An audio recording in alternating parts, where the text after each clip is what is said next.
Hi everyone, welcome back to the channel. आज की learning से पहले wish you all a very very very happy and a prosperous new year. भगवान करे ये साल आपके लिए सबसे ज़्यादा खुशियाँ और गुड लक लेकर आए। तो शुरू करते हैं आज की learning again from my favourite Ramayana में से सुंदरकांड। आज जो मैं लर्निंग शेयर कर रही हूँ उसके लिए वीडियो आपको लास्ट तक देखनी ही पड़ेगी, क्योंकि मैं अभी उस टॉपिक को डिस्क्लोज नहीं करूँगी जिस पे मैंने ये लर्निंग जानी है।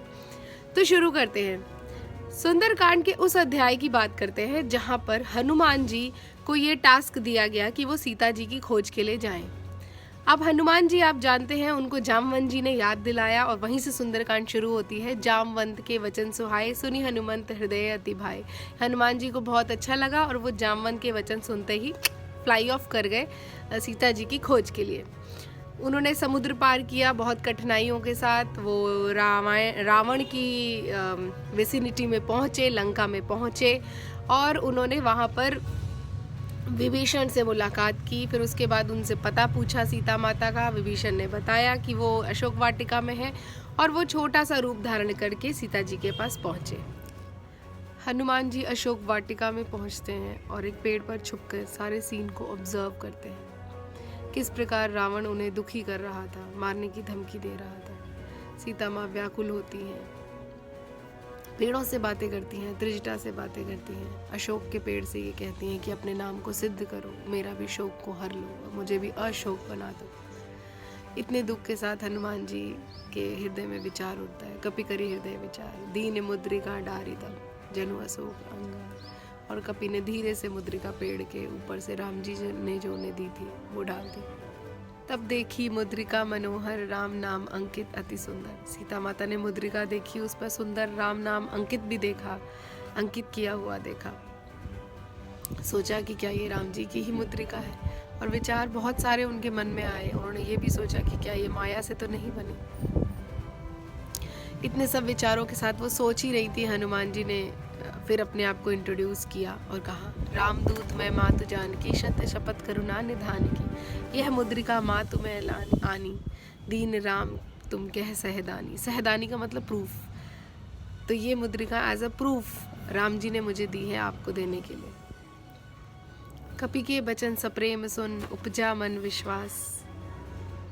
जाना मन क्रम वचन यह, कृपा सिंधु करदास। कपि की सारी बातें सुनने के बाद ही सीता माँ को ये विश्वास हुआ कि ये राम जी का ही कोई भेजा हुआ दूत है। Questions and learning for us. जब राम जी और सीता जी में इतना डिवाइन रिलेशनशिप्स था कि वो एक दूसरे के किसी भी प्रूफ के मोहताज नहीं थे, तो क्या ये इम्पोर्टेंट था राम जी को हनुमान जी के प्रूफ दे के भेजना? Hanuman ji with such a soul power अगर डायरेक्टली अपने आप को इंट्रोड्यूस करते सीता माँ को, तो क्या वो उन्हें पहचानती नहीं कि ये मेरे राम जी के भेजे हुए दूत हैं? क्यों इम्पोर्टेंट था उनके लिए वो प्रूफ देना कि हाँ मैं राम जी का भेजा हुआ दूत हूँ? क्यों इम्पोर्टेंट है प्रूफ? एक और इंस्टेंस मैं कोट करती हूँ इसी सुंदरकांड से, जब हनुमान जी वापस जा रहे थे। हनुमान जी ने सीता जी से आज्ञा ली और फल फूल खाने के बहाने उड़ चले लंका को तहस नहस करने। ये जानते हैं आप लोग, उन्होंने लंका को तहस नहस किया। अशोक के पेड़ भी हटाए ताकि वहाँ को शोक हो सके, और अक्षय कुमार को मारा, पूरी लंका को जला दी। सब कुछ करने के बाद वापस सीता जी के पास पहुँचे, वापस उड़ने की आज्ञा लेने के लिए, और कहा, मात मोह दीजे कछु चीना, जैसे रघुनायक मोह दीना। चूड़ा मणि उतार तब दयो, हर्ष समेत पवन सुत लयो।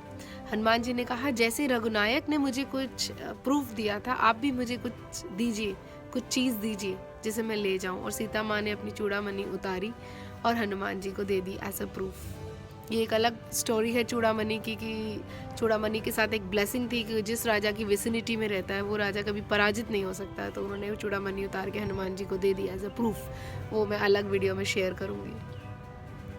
नाउ पॉइंट इज, अगेन वापस जाने के लिए हनुमान जी ने फिर एक प्रूफ लिया और वो प्रूफ जाके वापस राम जी को दिया। 2 इंस्टेंसेस, दोनों प्रूफ से रिलेटेड। मुद्रिका और चूड़ामणि, ये 2 इम्पॉर्टेंट प्रूफ थे जो हनुमान जी को चाहिए थे एक ट्रस्ट डेवलप करने के लिए। चाहे वो सीता जी के साथ ट्रस्ट डेवलप करना हो, चाहे वापस राम जी के साथ ट्रस्ट डेवलप करना हो कि वो सीता जी से मिलकर आए हैं। जब भगवान को प्रूफ देने की ज़रूरत पड़ रही है तो हम इंसान क्या चीज़ है। आई होप मेरा इशारा आप समझ रहे होंगे कि रिलेशनशिप में ट्रस्ट के लिए प्रूफ अगर देना पड़ रहा है तो उससे पीछे मत हटिए। पर्सनल लाइफ में मैटर्स में भी हम सोचते हैं कि स्पाउसेस के बीच में कन्वर्सेशंस होती हैं कि ये मुझ पे विश्वास नहीं करता या ये मुझ पे विश्वास नहीं करती। मुझे हर बार एक वीडियो भेजनी पड़ती है प्रूफ देने के लिए कि मैं कहाँ हूँ या कहाँ थी। प्रोफेशनल लाइफ में हम सोचते हैं कि बॉस ने मुझे काम दिया है, उसे मुझ पे ट्रस्ट नहीं है। वो बॉस मुझे कहता है ईमेल की कार्बन कॉपी सीसी मुझे दो टू नो कि मैंने काम किया या कर रही हूँ या नहीं कर रही। क्यों ज़रूरत है बॉस को सीसी देने?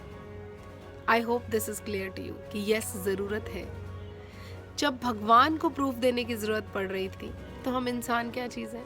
तो ये है आज की लर्निंग कि रिलेशनशिप्स को बना के रखने के लिए अगर हमें छोटा मोटा प्रूफ देना भी पड़े ताकि वो ट्रस्ट डेवलप रहे रिलेशनशिप्स के बीच में, तो उस प्रूफ देने से पीछे मत हटे। With this learning of today I say a very goodbye to all of you.